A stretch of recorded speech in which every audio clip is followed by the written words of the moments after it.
മഹാഭാരത യുദ്ധം 18 ദിവസം നീണ്ടു നിന്നു. ഇറാൻ യുദ്ധം എത്ര ദിവസം നീണ്ടു നിൽക്കും? മനുഷ്യരാശി തന്നെ മൊത്തം ഇറാനിലേക്ക് ശ്രദ്ധ കേന്ദ്രീകരിച്ചിരിക്കുന്നത് പോലെ തോന്നുന്നു. എന്തായാലും യുദ്ധം ഒരു സുഖമുള്ള കാര്യമല്ല.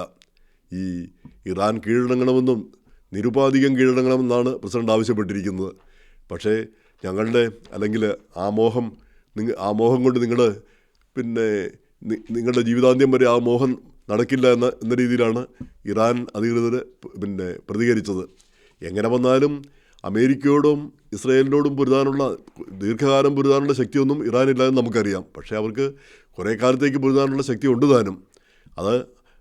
അതിൽ ഒരു വിട്ടുവീഴ്ചയും അവർ ചെയ്യുന്നില്ല എന്നാണ് നമ്മളിപ്പോൾ മനസ്സിലാക്കിയിരിക്കുന്നത്. ഏതാനും ദിവസങ്ങൾ കൊണ്ട് തന്നെ ഇറാൻ കീഴടങ്ങും, ദിവസങ്ങൾക്കുള്ളിൽ കീഴടങ്ങും അല്ലെങ്കിൽ ആഴ്ചകൾക്കുള്ളിൽ കീഴടങ്ങും എന്നാണ് പറഞ്ഞിരുന്നത്, പ്രസിഡന്റ് അവകാശപ്പെട്ടിരുന്നത്. പക്ഷേ അങ്ങനെയല്ല, വേണ്ടി വന്നാൽ അങ്ങോട്ട് കരസൈന്യത്തെ തന്നെ അയക്കും എന്നുള്ള നിലപാടിലേക്കാണ് ഇപ്പോൾ വന്നിരിക്കുന്നത്. അപ്പോൾ കീഴടങ്ങുക എന്ന് പറഞ്ഞാൽ അവിടെ പ്രധാനപ്പെട്ട നേതാക്കന്മാരെല്ലാം മരിച്ചുപോയി എന്നാണ്, കൊല്ലപ്പെട്ടു എന്നാണ് പ്രസിഡന്റ് തന്നെ പറയുന്നത്. ഇപ്പോൾ അവിടുത്തെ പ്രസിഡന്റ് പെഷക്കിയാൻ എന്ന് പറഞ്ഞ കക്ഷി ഉണ്ടെന്ന് തോന്നുന്നു. അങ്ങനെയാണിപ്പം ഈ അയൽ രാജ്യങ്ങളെയെല്ലാം ആക്രമിച്ചതിൽ ഖേദം പ്രകടിപ്പിച്ചുകൊണ്ട് വീഡിയോ സന്ദേശം പുറപ്പെടുവിച്ചിരിക്കുന്നത്.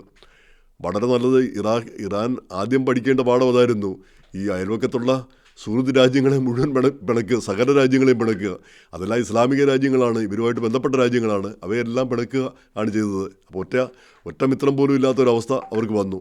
അപ്പോൾ ആ വിടവിലാണ് അമേരിക്കയൊക്കെ ശക്തമായ നിലപാടുമായിട്ട് രംഗത്ത് വരുന്നത്. അപ്പോൾ അതിന് പകരം ഒരു ബ്രിഡ്ജ്, മറ്റുള്ളവരുമായിട്ടൊരു ബ്രിഡ്ജ്, ഒരു പാലം, സൗഹൃദത്തിൻ്റെ ഒരു പാലം ഉണ്ടാക്കാൻ കഴിഞ്ഞില്ല. ഇപ്പോൾ ഇതേ അബദ്ധം തന്നെ ഇസ്രയേലും ചെയ്യും. അയൽവക്കത്ത് സുഹൃത്തുക്കളൊന്നും ഇല്ലെങ്കിൽ, എല്ലാവരും ശത്രുക്കളാണെങ്കിൽ ഒരു രാഷ്ട്രത്തിനും ഒരുപാട് കാലമൊന്നും മുന്നോട്ട് പോകാനും ആവില്ല. അപ്പോൾ അത് അവരും പഠിക്കുന്നത് നല്ലത് തന്നെയാണ്. അപ്പോൾ അമേരിക്ക ഈ ഇറാൻ കീഴടങ്ങണമെന്ന് പറയുന്നു. ആരാണ് കീഴടങ്ങാൻ ആ തീരുമാനം എടുക്കുന്നത്? അവിടെ പരമോന്നതൻ ഇല്ല. പരമോന്നതനെ ആദ്യം തന്നെ തട്ടിക്കളഞ്ഞു. പിന്നെ ഇപ്പോൾ ആ തീരുമാനം എടുക്കാൻ പറ്റുന്ന ആളുകൾ ആരും തന്നെ അവിടെ ഇല്ല. അപ്പോൾ ആ ഒരു സാഹചര്യത്തിൽ അവർ കീഴടങ്ങണമെന്ന് പറഞ്ഞാൽ ഈ ആക്രമണം നിർത്തണം എന്ന് പറയുന്നത് നമുക്ക് മനസ്സിലാക്കാൻ കഴിയും. അവർ ആക്രമണം നിർത്തി അതുപോലെ തന്നെ ഈ മര്യാദയ്ക്കുള്ളൊരു ഭരണത്തിലേക്ക് വരിക. അല്ലാതെ ഈ മുള്ളാമാർ അവർ മദ്രസയിലേക്ക് ഒക്കെ പോയി ഖുറാനും ഒക്കെ ഓതിക്കൊണ്ടിരിക്കുന്നതിന് പകരം ഭരണം നടത്താനായിട്ട് വരേണ്ട ഒരു കാര്യവുമില്ല അവർക്ക്. ഈ ജനങ്ങളുടെ കാര്യങ്ങളിലെല്ലാം ഇസ്ലാമികവൽക്കരണം അല്ലെങ്കിൽ തീവ്രമായ നിലപാടുകൾ, സ്ത്രീകളുടെ അവകാശങ്ങൾ നിഷേധിക്കൽ, ഇതൊന്നും ഒരു രാജ്യത്തിനും ഇന്നത്തെ കാലത്ത്, പ്രത്യേകിച്ചും ഇത്രയും ആധുനിക കാലത്ത് ഇതിനൊന്നും ഒരു പ്രസക്തി ഇല്ലാത്ത കാര്യമാണ്. ഇത് ഞങ്ങളുടെ സ്വാതന്ത്ര്യമാണെന്ന് അവർക്ക് പറയാം. അങ്ങനെ സ്വാതന്ത്ര്യം വരുമ്പോഴാണ് ഇങ്ങനെയുള്ള നിലപാടുകളും ഇങ്ങനെയുള്ള കാര്യങ്ങളൊക്കെ വരുന്നത്. പക്ഷേ അതേസമയം തന്നെ അമേരിക്ക കടുത്ത നിലപാടെടുത്ത അഫ്ഗാനിസ്ഥാനിൽ നമ്മൾ കണ്ടതാണ്. 20 വർഷം അമേരിക്കൻ സൈന്യം അവിടെ ഉണ്ടായിരുന്നു. ആ 20 വർഷത്തിനിടയിൽ അവിടുത്തെ ജനങ്ങൾക്ക് ഒരു മനംമാറ്റം ഉണ്ടാക്കാനായിട്ട് അമേരിക്കയ്ക്ക് കഴിഞ്ഞില്ല. അവർ വീണ്ടും ആ താലിബാനാണ് തിരിച്ചു വന്നത്.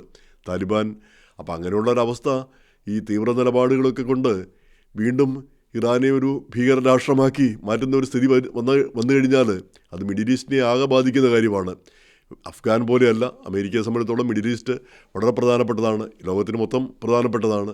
അപ്പോൾ അങ്ങനെയുള്ളൊരു സാഹചര്യത്തിൽ ഒരു ഒത്തുതീർപ്പ്, ഒരു ചർച്ചയിലൂടെ ഒരു മാറ്റത്തിനാണ് ശ്രമിക്കേണ്ടതെന്ന് തോന്നുന്നു. അപ്പോൾ അത് ഈ ആത്യന്തികമായി എന്താണ് വിജയം? കുറേ പേരെ കൂടെ കൊല്ലുന്നത്, അതാണോ ഒരു വിജയമായി കണക്കാക്കേണ്ടിയിരിക്കുന്നത്? ഇപ്പോൾ ഇറാൻ്റെ കപ്പൽ ആക്രമിച്ചു, ആ യുദ്ധക്കപ്പൽ തകർത്തു, 87 പേരോ മറ്റോ കൊല്ലപ്പെട്ടു. ഇപ്പോൾ ഒരു യുദ്ധക്കപ്പൽ കൊച്ചിയിൽ അഭയം പ്രാപിച്ചിരിക്കുന്നു, ഇന്ത്യയുടെ അഭയം പ്രാപിച്ചിരിക്കുന്നു. അപ്പോൾ അങ്ങനെ ഇന്ത്യ അഭയം കൊടുത്തു എന്നാണ് പറയുന്നത്. അപ്പോൾ ഇങ്ങനെ ലോകരംഗത്ത് തന്നെ മാറ്റങ്ങൾ വന്നുകൊണ്ടിരിക്കുന്നു. അപ്പോൾ ആ സമയത്ത് അമേരിക്കൻ നിലപാടുകൾ ഈ ഒരു മാറ്റത്തിൻ്റെ സൂചന ഇറാനിൽ നിന്ന് ലഭിക്കുന്ന പക്ഷം ഈ യുദ്ധം എങ്ങനെയെങ്കിലും ഒന്ന് അവസാനിക്കണം. കാരണം നമുക്കൊക്കെ നമ്മുടെ എല്ലാം ജീവിതത്തെ ബാധിക്കുന്ന കാര്യമാണ്.